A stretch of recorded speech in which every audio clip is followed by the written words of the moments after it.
Bienvenue sur Pride. Je sorti en 2017 et en fait c'est un jeu que j'avais un mauvais avis, un premier mauvais avis dessus que j'avais pas rejoué depuis 2017 parce qu'à l'époque je m'étais fait un mauvais avis, je m'étais dit ouais c'est Dead Space de Wish, parce que je comprenais pas trop les mécaniques du jeu à l'époque et je me suis décidé à le relancer et en fait c'est un très très bon jeu.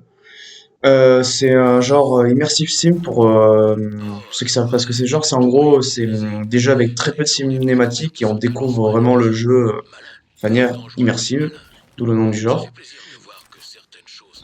Et ce que j'ai bien aimé avec Pride 2017, c'est que c'est un jeu où on est sur la station spatiale Talos One qui est en orbite autour de la Lune, mais c'est un jeu assez ouvert. On est dans une station, mais c'est quasiment comme un monde ouvert. On peut, dès le début du jeu, grâce au pistolet à glu, aller, je crois, quasiment partout dans la station. Il y a sûrement des zones qu'on peut pas aller, tu as des événements qui sont pas été encore faits via le scénario. Mais on peut vraiment aller, il n'y a pas d'obstacle réel. Il y a vraiment une liberté sur ce jeu. Puis sans parler que, bah, comme vous pouvez voir dans l'extrait, avec le canon à glu, bah, je m'en sers pour monter un ascenseur gravitationnel qui est en panne. Du coup, j'ai trouvé une autre solution. C'est ça que j'aime dans ce jeu, c'est qu'il y a toujours d'autres solutions, comme au début de la vidéo où vous avez vu qu'avec une arbalète, j'ai ouvert une porte fermée en mettant une fléchette sur l'interrupteur.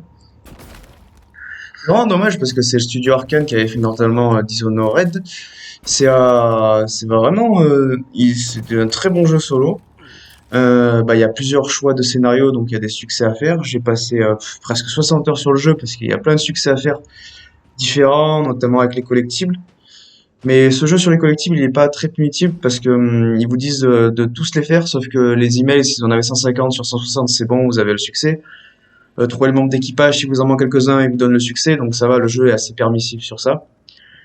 Et franchement, c'est incroyable ce jeu. En plus, le scénario est vraiment bien.